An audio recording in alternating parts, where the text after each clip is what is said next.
Okay, what we're going to do today is show you two tools, the lasso tool, the polygonal lasso tool, and actually another one called the magic wand.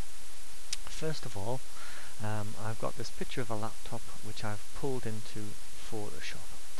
Now first of all, if I was to get rid of this white background, the canvas behind is white, so if I want the laptop on its own, I need to get rid of this white background. So there's a couple of shortcuts on your keyboard. To select all is Control and A, and you can see the marching ants around the outside. Control and X to cut, and there you can still see that that canvas is white. So even if we got rid of the white on the image, you would still have white on the canvas. Once I've cut it, I'm going to go to File, New, and this is the important bit, Background. Make sure you select Transparent. Okay, and you can see it's transparent by these little grey and white dots. If I need to zoom in, Control and plus zooms in.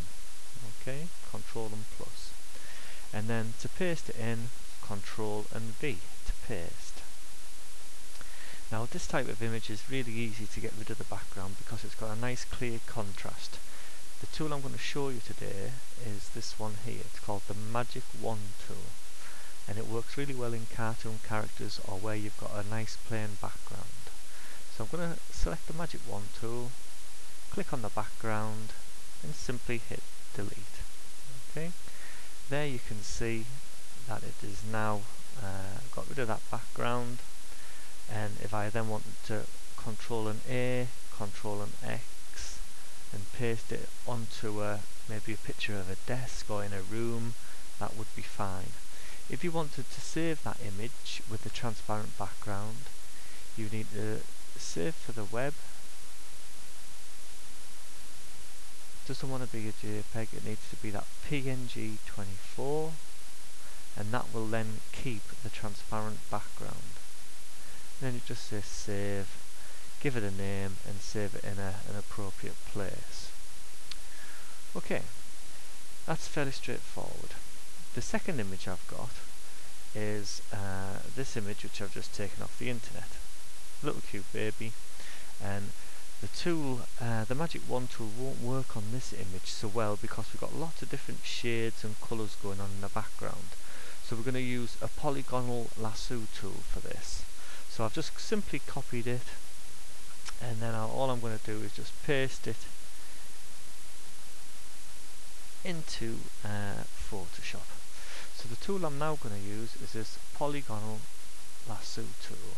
Okay, the Lasso tool is just a freehand one. The Polygonal is really good because you can do little clicks and select areas at a time. Okay, so that's the one I'm going to choose. Now then, I'm just going to start here, making sure that first of all you've got your feather set to about 2 or 3.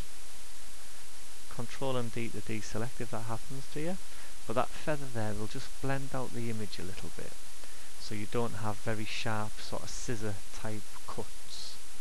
So I'm just going to very quickly go around this image.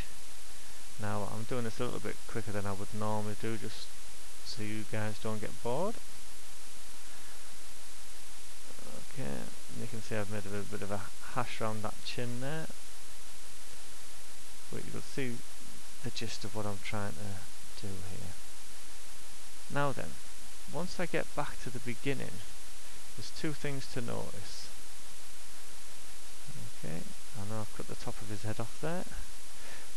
Can you see that little circle? That indicates you're back at the beginning. So if you click there, you can now see we've got the face selected. Now if I hit delete, obviously it gets rid of the area that we wanted. Control and Z to undo. So all I'm actually going to do is invert it. So Control Shift and I to invert. Control Shift and then I, and you can now see that we've got these little marching ants all the way around. So if I wanted to get rid of this background, I can now just hit delete, and that leaves us our face. Now unfortunately I've actually left that that background as white, which is no good for me. So what I'm now going to do is actually invert it, hit delete, and then I should be able to Control and A to select everything, Control and X to cut it out, a new canvas, make sure it's transparent, Control and V to paste it. There we go. So there's the image on a transparent background, which can then be used elsewhere. Okay.